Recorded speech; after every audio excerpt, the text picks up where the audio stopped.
Há 21 anos, em vigor, uma lei determina que empresas e instituições com mais de 100 funcionários são obrigadas a contratar pessoas com alguma deficiência. No Supremo Tribunal Federal, um projeto criado em 2000 permite a inclusão de mais de 60 funcionários.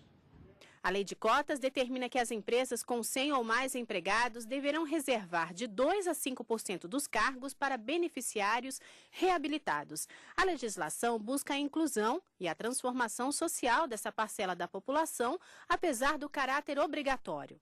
No Supremo Tribunal Federal, a preocupação vai além da obrigação.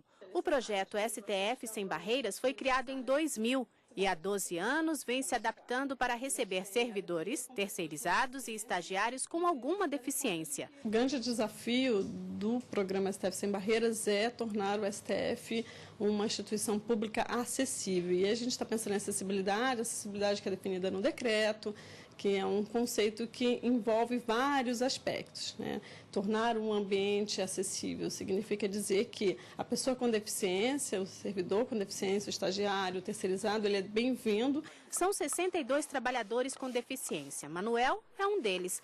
Portador de deficiência leve, ele é funcionário terceirizado e está no Supremo há 6 anos. Ele conta que já foi discriminado, mas que mesmo assim venceu o preconceito. Logo eu cheguei aqui em Brasília em fevereiro de 98, ainda existiam algumas barreiras para mim, principalmente para mim como deficiente, que nessa época o mercado de trabalho não estava igual está hoje. Apesar de meu tipo de deficiência, é muito importante o trabalho para mim. Em 2010, mais de 300 mil trabalhadores foram declarados como pessoas com deficiência, o que representava na época 0,7% do total de vínculos empregatícios no país.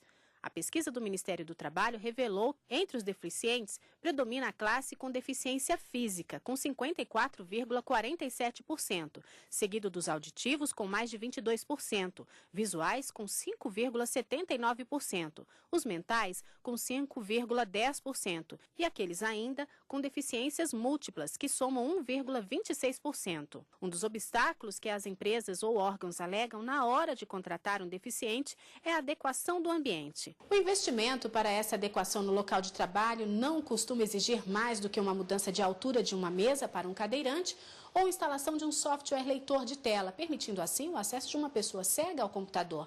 Porém, a mudança mais importante é a atitude. Mas, com o tempo, o convívio diário dos deficientes com os colegas e a chefia permite a eliminação de qualquer barreira e preconceito no dia a dia do trabalho. A diversidade faz parte do humano e de que as pessoas com deficiência são bem-vindas na equipe.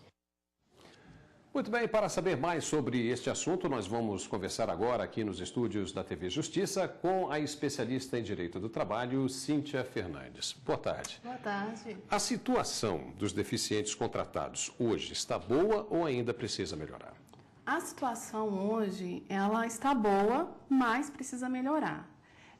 Desde a promulgação da Lei 8.203, o seu artigo 93, que é a chamada Lei de Cotas, hoje houve um grande avanço na sociedade em relação à contratação desses deficientes.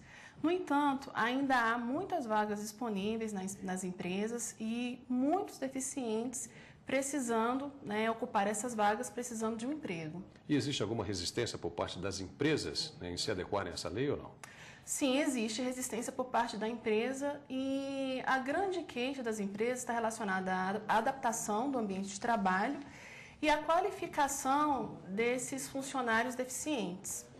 Tá certo. Nós fizemos algumas perguntas na rua e vamos ouvir a primeira delas. Meu nome é Elaine Costa Cavalcante, eu sou estudante de turismo. Eu gostaria de saber, o trabalho do deficiente deve ser o mesmo dos outros funcionários que trabalham na mesma função? E então, doutora? Sim, o trabalho do deficiente físico, ele é o mesmo trabalho realizado por outro funcionário que exerce a mesma função.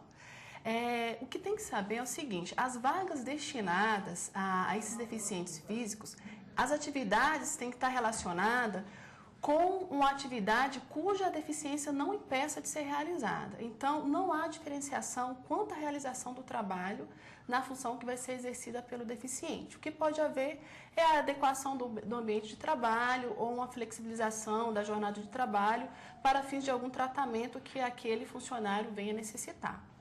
Tá bom, nós fizemos mais uma pergunta, vamos ouvi-la. Meu nome é Regina Célia, sou analista tributário da Receita Federal e a minha pergunta é: quem é o responsável por fiscalizar as empresas?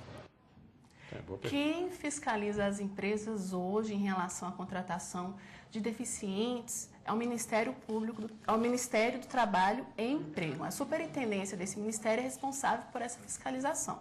No entanto, há um acompanhamento também do Ministério Público do Trabalho, sendo que a fiscalização direta é do Ministério do Trabalho e Emprego. Tá certo. Doutora Cíntia, muito obrigado por sua participação aqui no Jornal da Justiça. De nada.